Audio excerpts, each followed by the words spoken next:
Welcome to the Coffee with Karen podcast, a weekly chat show discussing everything from holistic health to current affairs from a mental, physical and spiritual perspective. Get your weekly cup of positivity with a sprinkling of woo-woo. Welcome to a Coffee with Karen, cup of positivity with just a sprinkling of woo-woo. So each week, we discuss a variety of subjects, normally all around the areas of holistic health. And each of my guests will give, I suppose, their perception really in a way from either a mental, a physical, or a spiritual perspective. And more often than not, it's normally a combination of all three. So your host, I'm Karen Roberts. I suppose my whole coaching practice does incorporate all three. And today's guest, we have Mark Wingfield with us today. And I'm going to let him introduce himself. But this is something that I'm actually really interested because I've never heard of this. So Mark, if you could share with the listeners a little bit about who you are, what you do, and share a little bit of your story. Of course, yeah. Thank you very much, Karen. And hello, anybody who's watching, listening. So my name's Mark Wingfield, and I'm really interested to come along today because I got involved in something called havening, which you'll see kind of on that link below, 7 years ago now. And it blew my mind because I'm not a woo-woo guy, and havening isn't actually woo-woo, but a lot of people think it is. And I came to it from a very strange background, really. Because I've ended up doing trauma therapy, a lot of coaching off the back of havening as well. And I came to it from a slightly strange angle. If you'll indulge me for a moment, this will hopefully explain why. So I've got a background, I've been in business, in sales and marketing for some years, and set up my own business in 2006. I thought I'd do team building through self-defense, because that's kind of a bit of a passion of mine. And that's been a running theme all the way through. And then I developed this approach, which is all about intimidating people. It might sound a bit strange, but to basically get them to learn how to be resilient and be able to stand up for themselves. And if necessary, and only if necessary, to physically defend themselves. So we've been evolving this over the years. And it's a bit strange. I'll take my glasses off and I'll put something else on. The way we do it is I will approach, let's say you're on the course, Karen, I will approach you. And I'll be really horrible. I'm going to do this, by the way, beforehand. You sign a little piece of paper and say, it's okay to F and blind and be really quite obnoxious. And we use anything about your appearance, how you sound, anything about your background, your job role, anything that we think is going to fire your hot buttons. And you have to keep your cool and be able to be very assertive and just say, just back away, just leave me alone, I'm not interested. That type of approach. Whereas some people will go, they'll react to it very badly. Some people go and they'll freeze, and other people will just submit, and that's not good either. So we approach them in kind of this way. What you look at? Oh. Hey? And so when we put the glasses on, we're not very nice. And whilst this is all happening, Karen, you would have somebody standing by your side coaching you through it. So it's experiential, interactive coaching as it happens, so that we modify behavior immediately. So it's quite a scary process, but it's really, really effective because it programs the amygdala, the emotional center of the brain. So if you ever got into something similar, or certain words were used against you that you find are real triggers for you, then you would be able to control the situation far better and get away safely, which is the ultimate objective. Now, that's part of the background. It's essential to tell you that because that's how I got into this weird havening stuff. Because I found that on this scary course, and people know it's scary, I tell them in advance, I'm not going to be very nice later. I'm going to be somebody completely different when I put the glasses on. And so will my colleague, because there's always two of us. And but when we get to it, and you get a lineup of people down the side of the room, there might be 15 people, and they'll, oh, God, what's he going to say to me? What's she going to say to me? Oh, I don't want to do that. Oh. And often, and we work with young people quite a lot, often you'll have the roughest, toughest looking guys, and they'll be going, that's all right, mate. I don't need to do it. No, do him. No, he needs it. Yeah, I'll watch. Yeah. And of course, these are the guys that need it the most, but they're too afraid to say that they're frightened and they're worried about how they might show themselves up in front of their mates. So a couple of people would duck out sometimes, and I think, oh, wish I could help them. So anyway, somebody said to me one day, why don't you do havening? That'd be really good for your one-to-one stuff. And I'm like, havening? What the hell's that? I've been to Havering in Essex. What's havening? So they said, no, you don't understand. Go and have a chat with Tony. So I had a chat with Tony, who was a mutual friend. And he said, look, be as skeptical as you like. I'll tell you in broad terms what it is. Basically, you think about something that really distresses you, and then you distract yourself, you stroke your arms or your face or your hands, and you lose, or you can lose, stuff that's been there as a traumatic encoding of the amygdala that stops doing certain things, which might have been decades ago. And it can happen like that. He said, I didn't believe it. I thought it was a load of rubbish. But I was sufficiently interested to buy the book that this chap had written, and I'll show you the book, which is When the Past is Always Present by Dr. Ron Rudin. And that was published in 2011. And Tony wanted to go on a course, and there wasn't a course until 2013. This is why you probably haven't heard of it, because it's still pretty new. And Ron, who wrote that book, he's got a big GP practice in New York, and he's also got a PhD in organic chemistry, and he's worked on a number of different neuroscience papers. So he's done a lot of research in neuroscience. And Paul McKenna, you might have come across in your travels. Mm-hmm. Paul McKenna is a very good friend of Ron Rudin's. And they were walking in Central Park one day, and basically Paul talked about EFT. I'm sure you come across EFT. I was going to say it sounds a similar. Well, I'll come on to that, because there are some links. But anyway, Paul McKenna's walking around Central Park saying, Ron, have you heard about this tapping? And so Ron was, what's that then? And he said, right, you tap here and it gets rid of phobias. And Ron's like, yeah, right. Tell me another one. He said, no. And so anyway, this is using TFT as well. And basically, Paul McKenna showed Ron how to do this. And Ron thought, well, okay, I don't really believe it, but I'll go back to my practice and see if it works on anybody. So he went back to his practice and he had a chat with his fellow GPs. And there was a lady, fellow GP, and he'd said to everybody, anybody got a phobia? And this lady went, yeah, I've got a bit of a problem with cats. And he said, oh, do you mind if I just try something out? So I did this tapping with her, got her to tap, and the phobia went. He was like, that's a bit weird. So the next week, anybody who came through the surgery was like, by the way, I know you've not come to see me about this, but you don't have a phobia by any chance, do you? So he sort of had loads of people to experiment on. And he got rid of a load of phobias that week. And he's like, oh, there's something to this, but I don't believe it's to do with meridian lines and so on, which is what the explanation was apparently about. So being a neuroscientist through and through, he wanted to find out where this came from. So anyway, it took a long time. This is back in the 90s, and he did a lot of research, and I won't bore with all the history.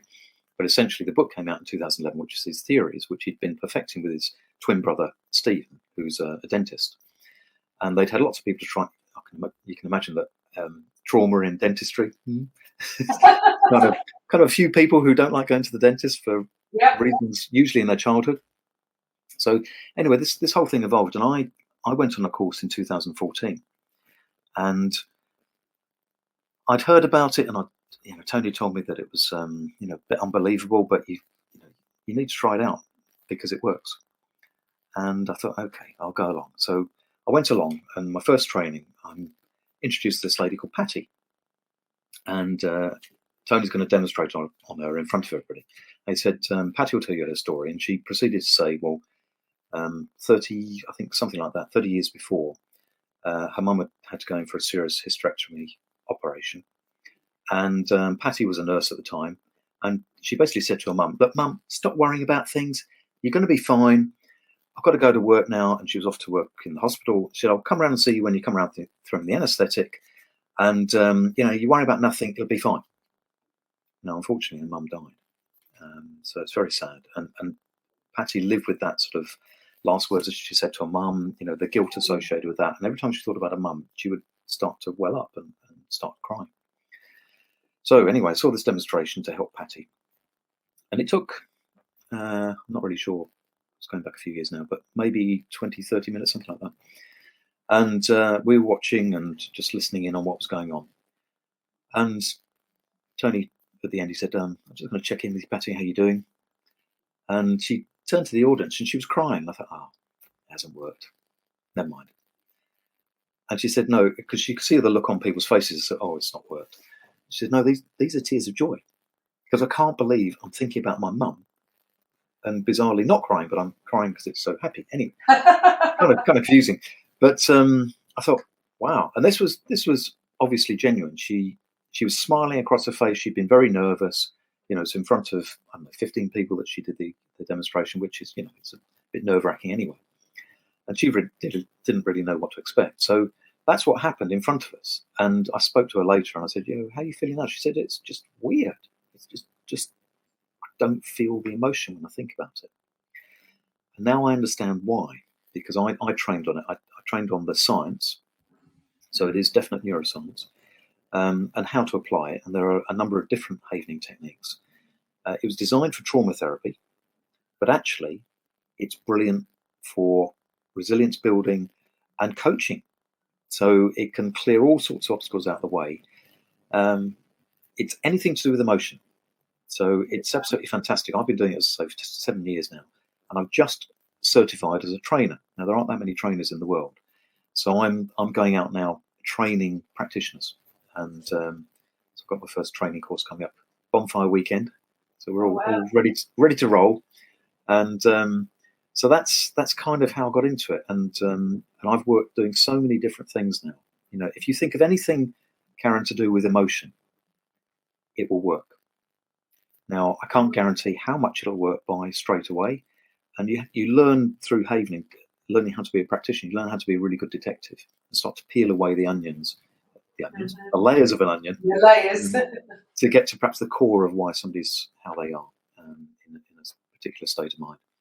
And if it's something to do with emotion, I can help.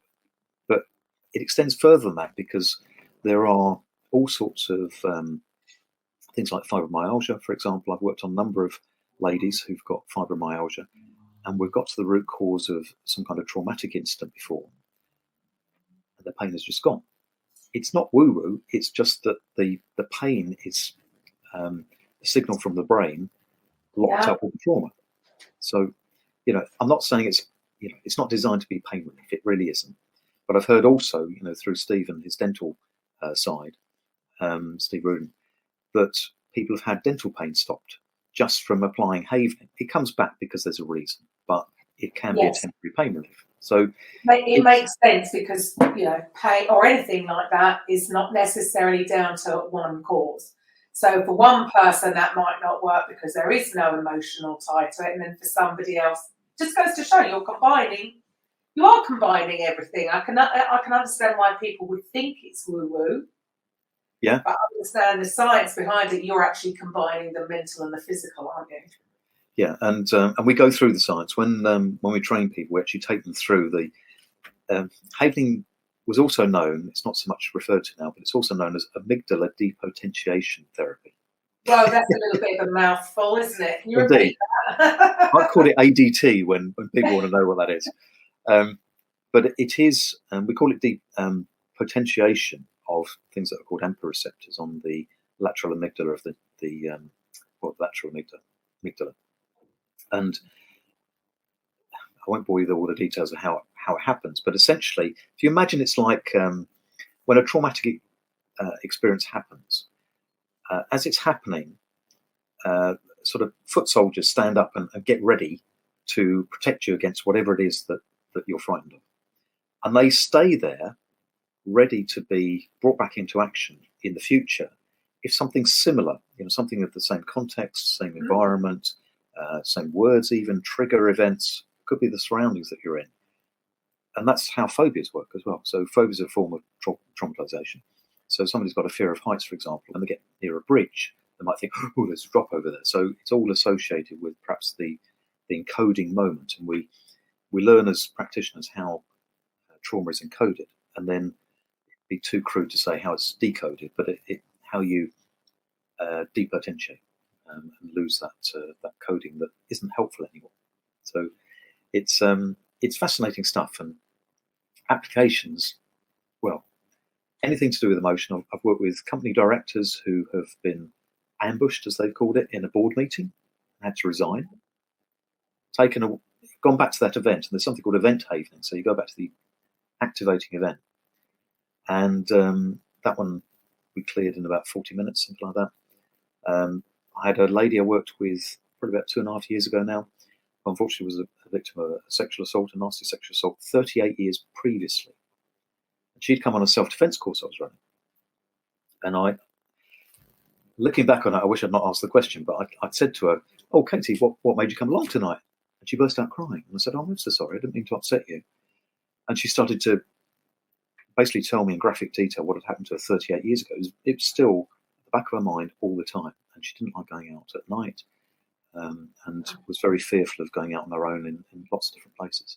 And I said, well, I can't do it this evening, but if you'll allow me to, next week when we have a better time at the end of the course, I'll explain something that I think can help you. And so she did that. And this is no word of a lie. Within 15 minutes, she'd lost the emotional distress. And she's a Hungarian lady. I'll try and do the accent. But she was basically going, all right, I won't then. But she was my Hungarian's not very good. But she was looking at the floor, trying to work out where her emotion had gone. And she was saying, I would have done the accent now. I won't do it now, but she was saying incredible, incredible, incredible. And she was just looking around. And this is quite common. When people lose something that's just part of them, they're sort of looking around, where's it gone? What have you done with it? What have you done to me?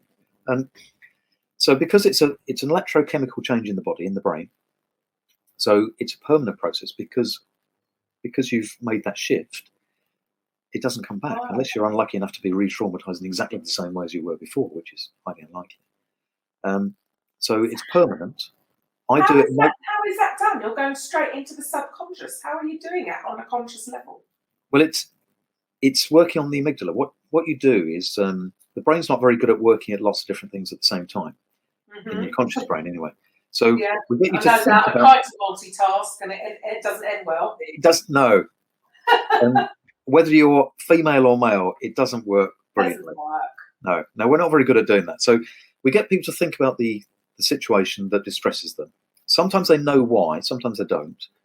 And we just get them to feel the emotion. Now, that's the uncomfortable bit. It lasts for about half a minute, but it's necessary it's part of the biological change that we need to have. So you basically trigger the activation, if you like. Mm-hmm. So they're thinking about it, and that's distressing. And then we distract people. So I might say to you, what do you have for breakfast this morning, Karen? And you're thinking, had a fried breakfast this morning? Was it Cocoa Pops? What did I have this morning? And so suddenly you think about something else. And then we start applying what's called havening touch. And this is where some of the links to other therapies or approaches might come in. So havening touch is very simple. It's either gentle stroking of the palms, or it's just stroking from the shoulder down to the arm, or it's the face, or you can use the forehead as well. For people who are follically challenged like me, which clearly you're not, then you can do this like that and not upset your hairstyle. So right. I do this a lot in the morning in the shower, and it just feels nice. If you think back to what we do naturally, if you were a little girl and you fell over, and somebody picked you up and said, there, and stroked your shoulder and said, there, you'll be okay. It feels nice, doesn't it? It's comforting. Yeah. It's like having a hug. It is like having a hug, exactly that. And if you're feeling a bit nervous, what do? We wring our hands, don't we? A lot of people do that. Mm. And if we're feeling really, really out of sorts, it's kind of, oh, God. Yes. Now, all of those motions generate something called a lot higher levels of what we call a delta wave. And we have all sorts of different waves in the brain. Delta waves aren't normally present during the day. They're normally in deep sleep, where we're basically replenishing from the day. We're recovering, we're rebuilding. It's not even when we're dreaming. It's non-REM sleep, so it's deeper than that. And we don't normally experience it during the day. So often when I've been working with somebody, whether it's online or in person, I'll say to them, "How you doing?" I'll go, "Oh, a bit sleepy." And that's quite normal, because your brain or your body thinks that you've been to sleep, because you're generating these delta waves, which you normally generate in deep sleep. It's like, "Oh, I feel as though I've been asleep." That wears off. Pardon? Wow, it's just absolutely fascinating. And that's where the magic happens, because again, don't have time to go into the way it works in any detail. But the delta wave is a much slower wave than the things that we would normally have on our plate normally during the day. So something like a gamma wave, which is very active, and if you see a brain pattern, it'll be jumping up and down like this. Delta waves are long and go up and down like this. It's a very different brain frequency, and that's the electro part of the electrochemical change. And because you've got the change in the is that a calming effect? It is very calming. And what I would recommend to anybody listening now is, if you ever feel a little bit upset, anxious about anything at all, just try a little bit of this. Distract yourself, ideally, as well. For those listening, he's stroking his arms. Very good. But if you wouldn't mind humouring me, Karen, just have a stroke of your arms and shoulders if you can. And it just feels nice, doesn't it? Yeah. And the same applies if you do this, just on your face like that. Yeah. And the hands as well. Now, those different parts of the body, the palms, it generates 5 times the resting rate of delta waves. So normally what we would experience when we're awake, you get about 5 times boost of that when you do this. And that's all you need. When you do the arms, it's more like something like 14 times. And the face can be up to 60 times, 60. So I never start with the face with anybody, because I've seen people actually physically jolt because of the sort of electrical charge. That's my interpretation anyway. So it's kind of sorry. It's that's all right. So it's electrical energy, but then the electrical energy generates various neurotransmitters, so chemicals in the body, and that does the rest of the work. But they only come if you do this Havening touch. So it's I absolutely adore it, because anything that is emotion related, it'll work on. Now, that means I've gone working with people who have commonly called PTSD, so post-traumatic stress disorder. I prefer to call it post-traumatic stress injury, because people can be repaired. So I work with a few veterans, for example. But I've worked with one particular lady I worked with last year. She'd gone through a really horrible divorce, and through discussion, it turned out she'd had a very narcissistic husband and all sorts of horrible stuff going on in the marriage. And she was actually suffering from PTSD as well, but a slightly different form, and or slightly different cause anyway. So it can work on deep stress and trauma like that. Or if you're just not feeling brilliant, just distract yourself, and you can chant things to yourself, stroke, and just chill a little bit. And I run sessions on a Sunday, which, if people know me and all they have to do is connect with me, it's free. So you can come along, learn a bit more about the background of Havening, so the science, where it came from, and then get to apply it. And I'll take you through actually how to do it. And I can do a bit now if you like, just to demonstrate how it works. Yeah, why not? Why not? Let's give it a go. All right. Well, I'm up for it. Okay, fantastic. Well, you know how to do the Havening touch now. And what I like to think of, and please, no deep trauma here, and I'm not suggesting you've got lots of deep trauma to work on, but I wouldn't know. So I'm just going to ask you, work on, and you don't have to tell me anything about it. That's another beautiful thing about Havening. You don't have to tell me anything about it. Right. Because it's a electrochemical change, I don't need to know. So it's not a talking therapy. Well, it can be. But it is bringing up, see, this is what I do see with a lot of different things. Some are sort of almost avoiding the feeling because they don't want to go there. But actually, what you're saying is you need to face it. Is that what you're saying? You need to, for a moment, sit in the feeling of it. Yes, to that's create important. Change. That's Not important. But you don't have. wrong, but just you need that feeling, Mm-hmm. and it's okay. It's a safe environment, I suppose, with you to do it. Yeah, and that's why I don't. Yeah, that's why I don't want people to go into deep trauma on a public forum like this. No, sure. If it was a private one-to-one, then yes, we would. But again, there's no obligation to tell anybody about the detail. And I'll give you another example. I worked with a lady last year during lockdown, and she came to me through a recommendation, and she said, I've got two things to work on. And she said, one I'm going to tell you about and one I'm not. I said, oh, okay, that's fine. So one, she told me the detail, and that was fine. And the other one, she said, I just can't tell you about the other one. And I said, okay, that's fine. So all I did was I asked her to think about it. So with yourself, Karen, again, don't feel as though you need to tell me anything about it, but just think of something that bothers you at the moment, okay? And it could be anything, but low-level anxiety, please. Nothing too deeply traumatic at all. But it could be, you're worried about a relative who's not been very well. It could be something at work. It could be something outside of work. It could be that you're a brilliant netball player and you've got a championship match coming up. It could be you're giving a presentation. It could be anything. Just something that you feel a little bit uncomfortable about. So you're thinking about that now. Okay, it might be easier if you just shut your eyes for a moment. I'm just going to let you sit in that, and I use the word marinate. Just marinate in that uncomfortable feeling just for half a minute, and so I'll just time that and make sure that you don't do it for too long. And all I want you to do is think about if it was an event in the past that you're still uncomfortable about. Just think about who was there, what was happening. If it's something in the future, again, think the same, and how it affects you in your body. So, is it tightness in the chest? Is it you're feeling a bit hot? If you're feeling uncomfortable somewhere, and just kind of feel that feeling. It won't last so much longer.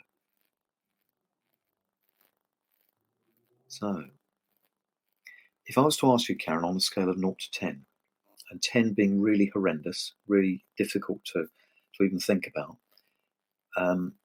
what would be the feeling? 10 being really awful and 0 being doesn't mean anything to me. A 5. About a 5. Okay. All right. Then clear your mind. And where were you last weekend? I've got to think. What was I doing? Oh, yes, I know. I was in Greenwich having a lovely birthday meal with a friend. Fantastic. Oh, with your birthday? No, not my birthday. Oh, okay. All right. And if I can ask you, put one hand on one shoulder and one hand on the other shoulder, and just keep on stroking your arms like this. I'll stop so we don't have excess noise on the microphone. But if you carry on, please, and just that sort of speed, not too fast, just nice and leisurely, just nice and comfortable. And where's your favourite place in the world? Oh, Ibiza. Ibiza, right. Keep on stroking your arms for me. Oh. And I want you to imagine that you are in Ibiza. Is this because I know you like your music? Yes, I do like my music. And you like dancing, I presume? Oh, I do like my dancing. Okay. So what's the best place to be in Ibiza? Where do you have the most fun? Oh, the most fun at a beach party, I would say. Right. I want you to take yourself back. If you need to close your eyes and take yourself there, that's fine too. But I want you to imagine that you're at the beach party and you are having the time of your life. You are having an absolute ball. And just tell me what's happening around you.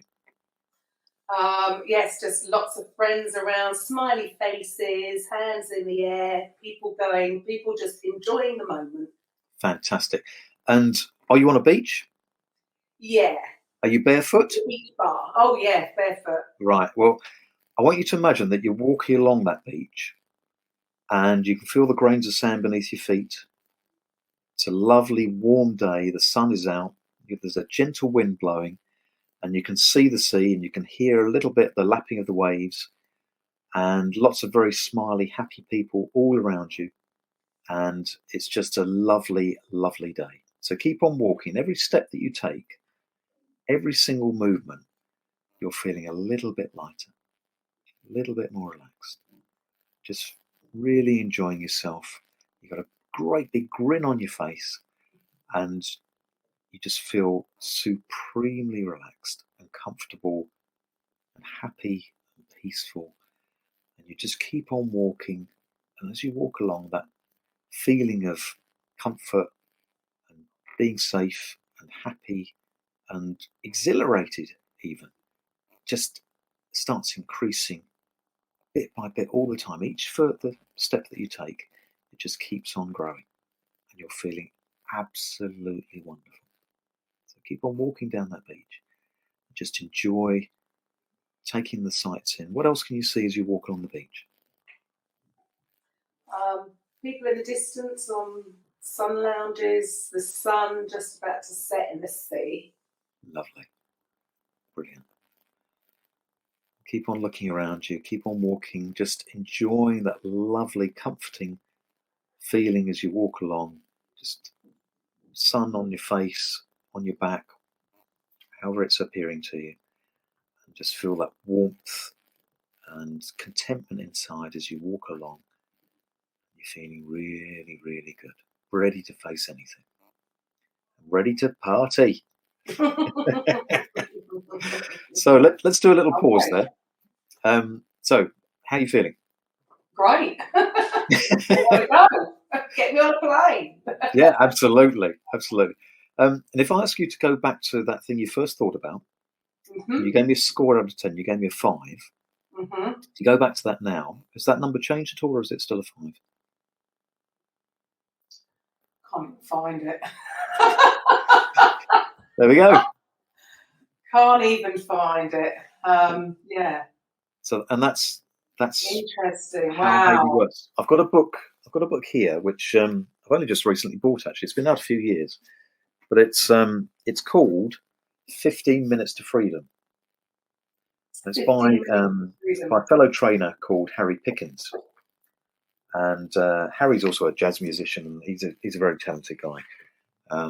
But he wrote that book, and it's basically interviews with Having practitioners and trainers and the originators, so the two Dr.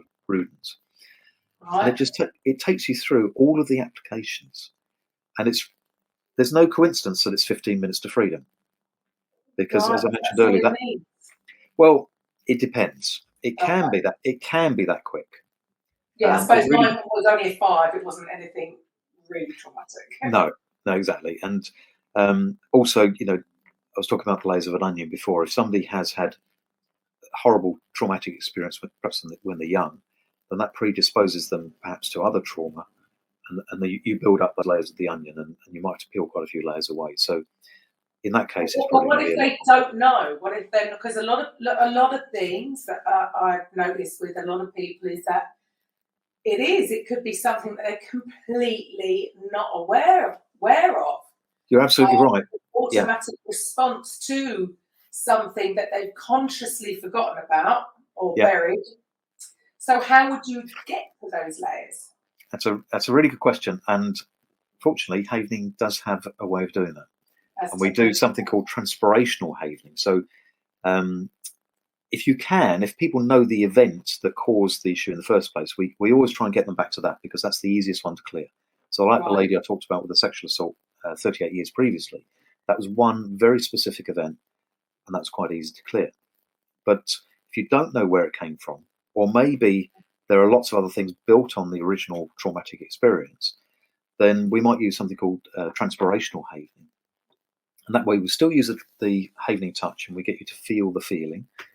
But we get people to chant words out that just express how they feel. So if they're feeling angry, then we get them to say angry whilst they're doing the havening touch.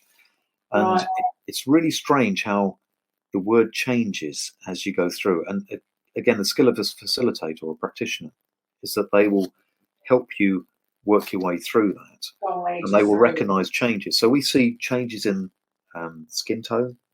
We see relaxation of muscles or the tightening of muscles. If it's going off into they found another traumatic event, and sometimes that happens. Suddenly it unblocks a memory, and you think, "Oh God, I didn't even know that was there." And you sort of go. You need to go down another route. Wow. I mean, does So- it really then matter what the memory, or is it more important the feeling? The feeling is more important, actually. Okay. It doesn't really matter if you haven't got all of the memory, because you can work on the feeling. But if you have the memory, if you have detail, then that will certainly help. But it's not essential. And So I suppose you switched completely from going from I mean, that's quite interesting to me, what you were doing originally, almost initiating a cortisol response to help people deal with it. It's not so far off. It's just applied differently, isn't it? Really, because you are still. It's a bit calmer. It's a bit less. Yeah, it's certainly calmer. It's a bit less aggressive. Yes. To get them to just for 30 seconds to just hold that emotion, whereas before you were really trying to obviously, trigger. We don't traumatize people. That's why the coach is there, to make sure we don't. But in that type of training, but the all we're doing, both of them work on the amygdala. So the amygdala is the emotional center of the brain. It's about that size, about the size of an almond. We've got two of them sort of up around here, just above the ears, and that is the crux of the emotional center of the brain, and that's what we're working on. So that's where all this encoding happens, and where the brain essentially finds out, well, is this a threat to me? Do I need to respond straight away before you've even engaged your cortex? Right. So it's slightly different. I mean, do you feel that things have changed over the last few years? As in, I mean, obviously you said you deal with children as well, or you dealt with the other people. Do you think, for instance, going back to what you were originally doing, that resilience is really something that's missing with a lot of young people, or the fact that people are being triggered way too easily and they don't have that ability to stay calm in a situation? Do you think things have changed over the last few years? Yes, I do. If you'd asked me that, I don't know, 10, 15 years ago, I'd have said I'm not sure it's any different from before. But with the advent of these things, smartphones, and there's a whole new, I mean, generations have grown up now only knowing that. And one generation at least. And we've now got a situation where people get instant this, instant that. And I think that we've become an environment now that expects, certainly in a high wealth environment that we live in the UK, for example, compared to most places in the world, we can afford these technologies, and they become increasingly cheap around the rest of the world as well. And people do expect instantaneous results now. Yeah, and I think there's been a real change, and I don't think it's a good one from that perspective anyway. You know, there's great things you can do with all these mobile devices and all the technology, but this isn't one of the good end results of it. I think it's made people more impatient. It's made people more aggressive indirectly, and so therefore, and loads of other things besides, which we could spend lots of time talking about. But it's I think there has been a fundamental shift, and I'm not sure about resilience. I think it depends what you see on the phone and your personal makeup. It depends where your starting point. And again, as a practitioner, you learn all about the landscape of the brain and where people are. And where, some people will see the same thing, and one will be traumatized, and one won't. Yeah, absolutely. So, but with and definitely also with what's gone on in the last, God, it's coming up 2 years. It's coming up 2 years. It's unbelievable, isn't it? Mental health has definitely been on the rise. Some people have flourished, obviously, and other people have really, really struggled. Yeah. So even with things like that, even if people say we're struggling out there due to what's going on that is out of their control, would this havening technique help them? Yes, because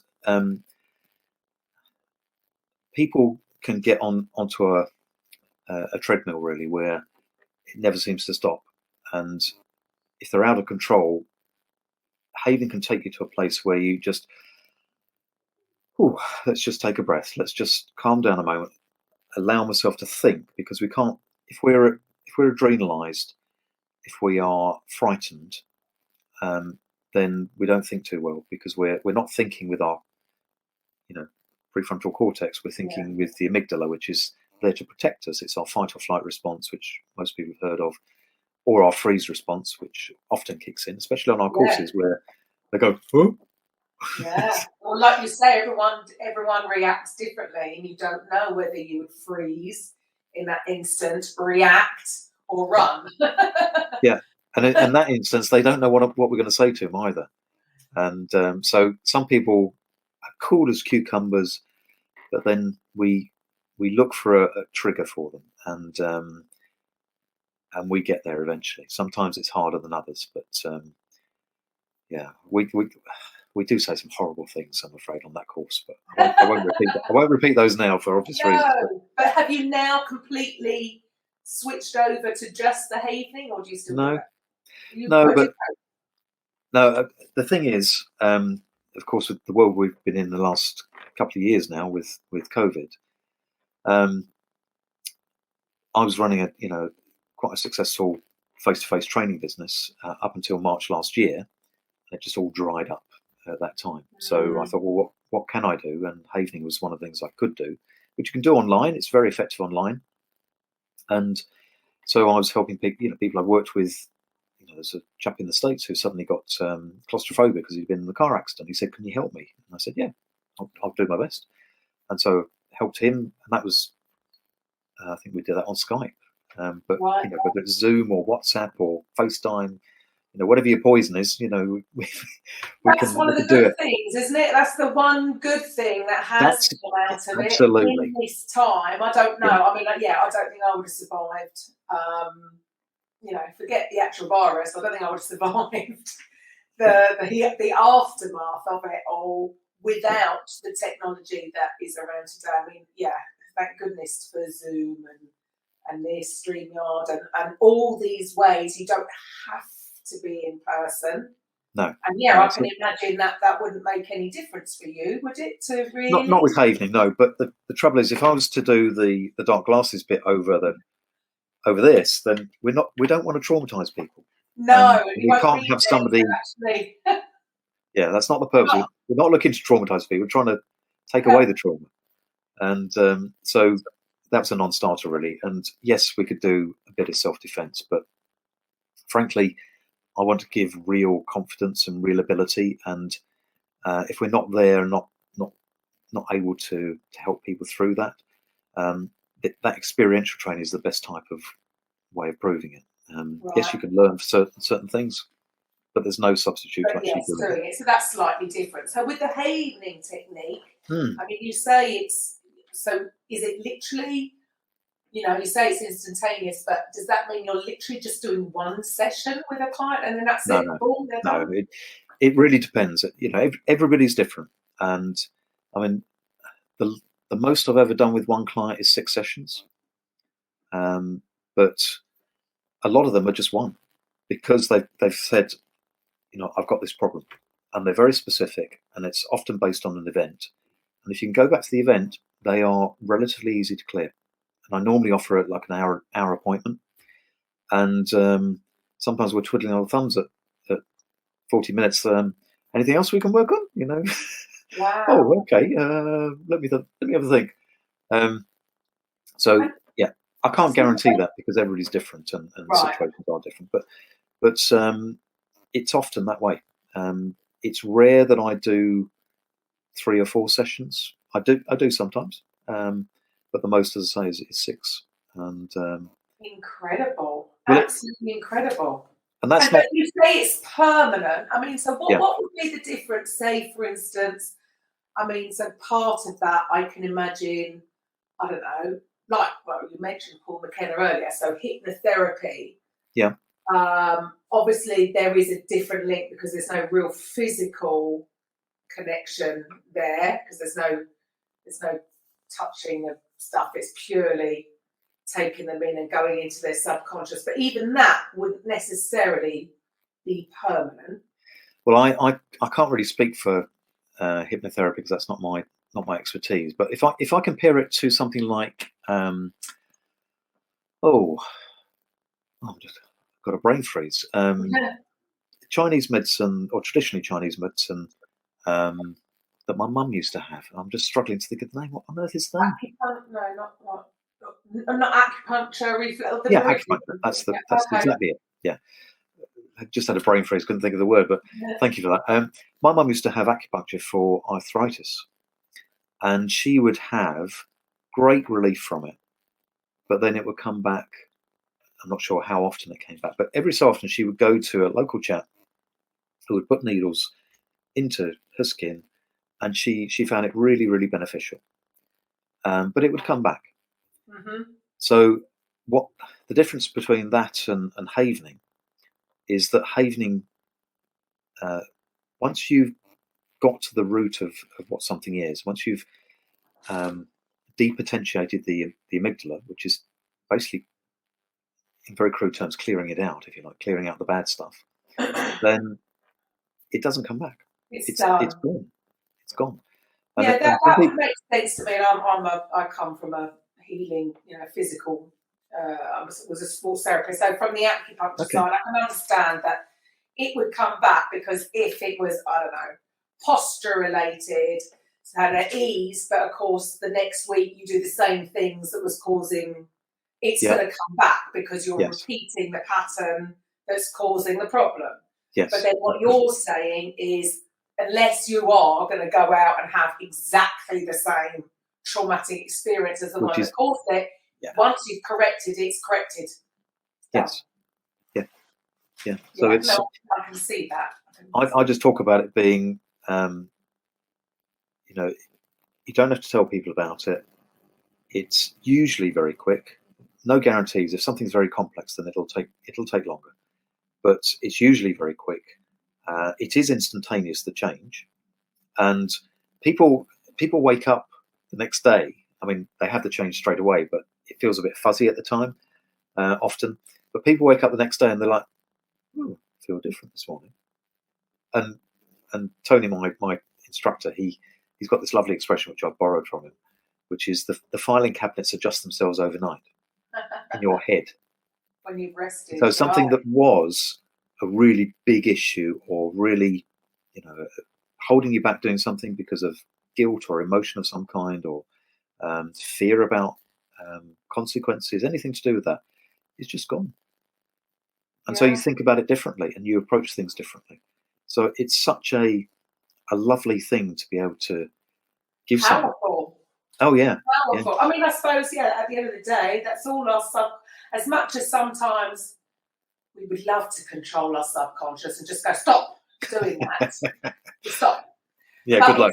It's only doing it to protect us because that's all it knows is the past experience. I suppose once you've done that, it's almost like your subconscious has had that realisation, like, okay, fine, it's safe now. I'm not whatever, I don't know, if you have a traumatic experience at 9.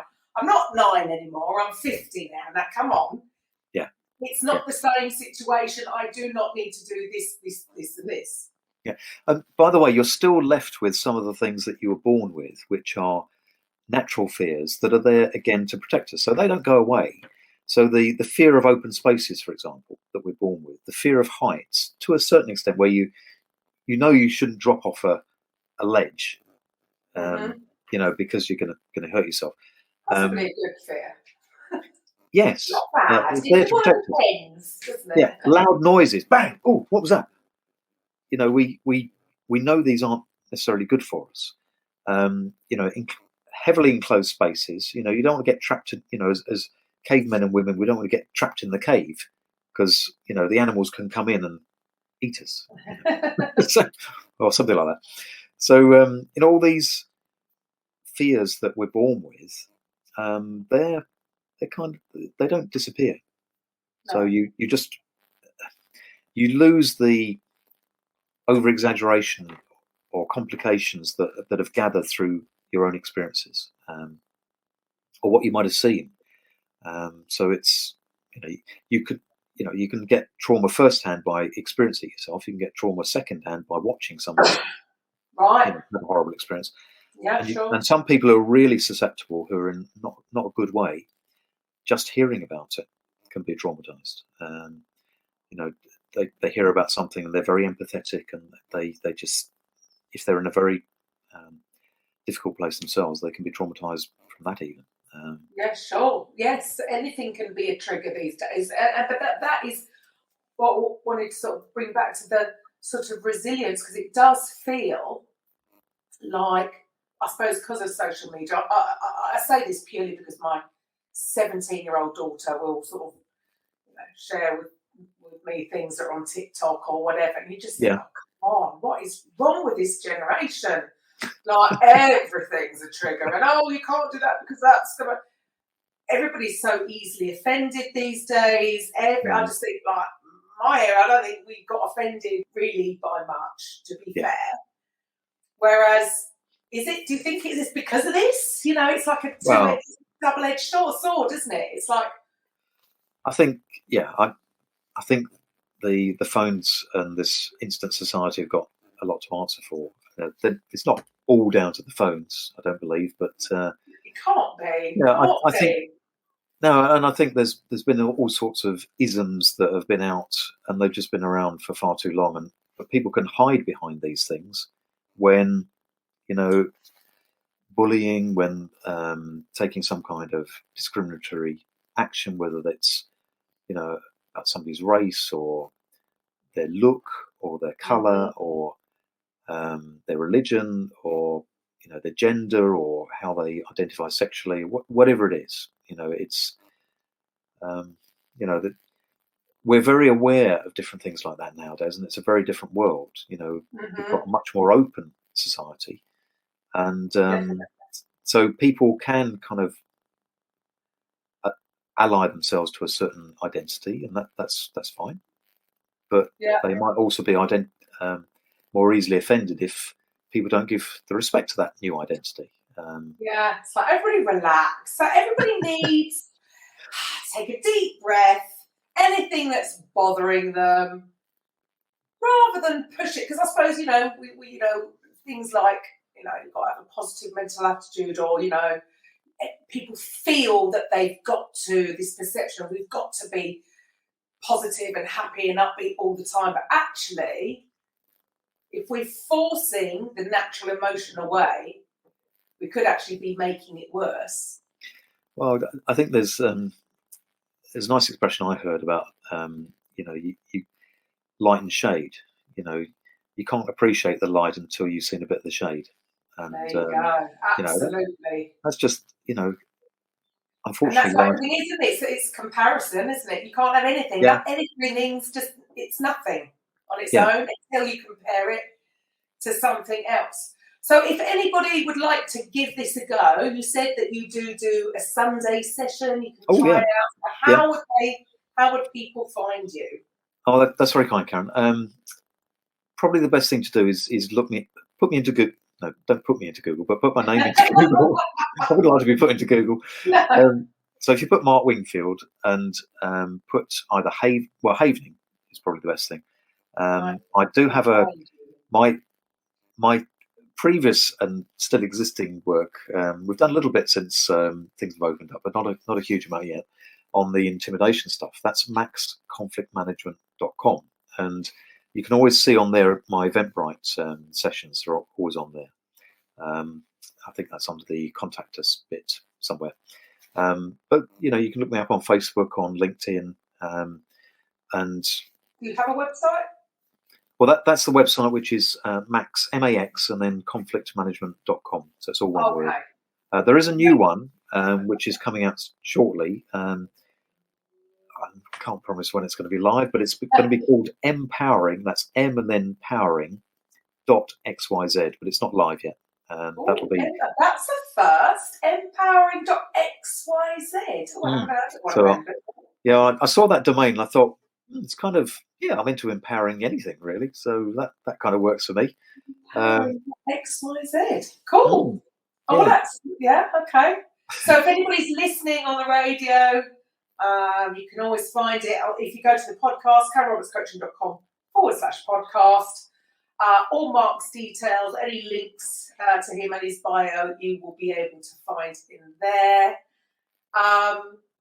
What are absolutely fascinating subjects. So are you saying that really you were sort of guided into this because of lockdown? Was it this that you committed in? Oh, okay. I kind of, my focus has changed because of lockdown.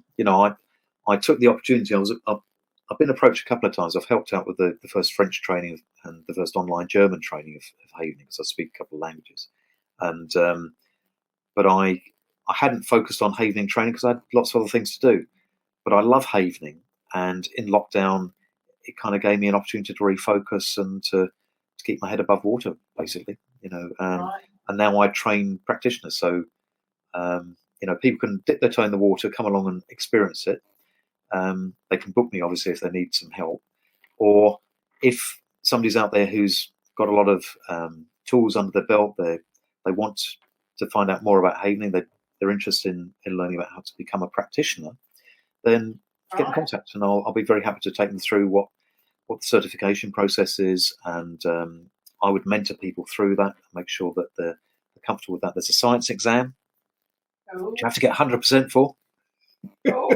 Science. Was that chemistry? I don't think I was very good at chemistry. Well, neither was I, but you go through it enough and have it explained. You didn't put it to something that you were passionate about, so now there's the difference, isn't it? Yeah, and I've had a very good teacher. When I did chemistry, my chemistry teacher was rubbish. So I don't blame him completely, but you didn't connect. It helps when you have a good trainer. Yeah, when you connect with somebody, and there's more of a reason to learn the science because it's connected to this, and that's indeed. That's how we learn, isn't it? When there's no sort of real. Or you're not putting it to something, it's just blur. You've got some motivation. Absolutely. Yeah, you really want to learn. You don't just have to learn. It's something that it's not being forced upon you, and it doesn't make any sense because you're not connecting it to everyday life. No. Now you're connecting it to something specific, so you're more likely to even want to learn it, aren't you? Yeah. So, and that's what we get on courses. We get people who are intrigued. They can be skeptical. They can be as skeptical as they like, but they're intrigued. We get a lot of people who've done EMDR, for example, eye movement desensitization. What's the R? Reprocessing. That's it. That's the R. We get people done EFT, TFT. We get NLP. So it could be an add-on for any coaches out there who are doing the therapy, NLP. Yeah. Anything like that. This is another tool for the toolbox, isn't it? Because it does. I suppose horses for courses. Some people respond to one thing and others will respond to something else. Yeah, it sits alongside all of those that I've mentioned and lots more that I haven't mentioned. It stands in its own right, but it also works. If you put the Havening touch with a lot of other things, then it gives it sort of rocket boosters. And it's really good in combination with other things. I've met a lot of people who are NLP masters. Some German colleagues, they picked up they do EMDR, which is used in Germany as well as approved under the NHS in the UK, and they said it's so much easier with Havening. I'm just going to do Havening now. So not always, and I don't claim to be an expert in the EMDR either, but I've always thought that is the issue, is people, we don't have a holistic enough approach to anything. If we could, there's so many different modalities and different therapies, and rather than this person saying my way is the right way and this person, if the combination, the more tools you've got in your toolbox, indeed, the more you can help your client, right? Yes. Another example is I've got two daughters. My eldest daughter had a dog phobia years And we got a lady in who was a specialist in EFT, because we'd heard that it might help. And unfortunately, it didn't help my daughter at all. It just made no difference whatsoever. But I do know that EFT has worked, wonderfully in other applications. And so, horses it's horses for courses. Brilliant. Well, thank you so much for your time, Mark. Pleasure. That's been you, Karen. A whole learning curve for me too. So, thank you for your time. And so to the listeners, I will be back next week with a coffee with Karen. Thanks. Bye. Yeah. Thanks very much indeed, Karen. Welcome to the Coffee with Karen podcast, a weekly chat show discussing everything from holistic health to current affairs from a mental, physical and spiritual perspective. Get your weekly cup of positivity with a sprinkling of woo-woo.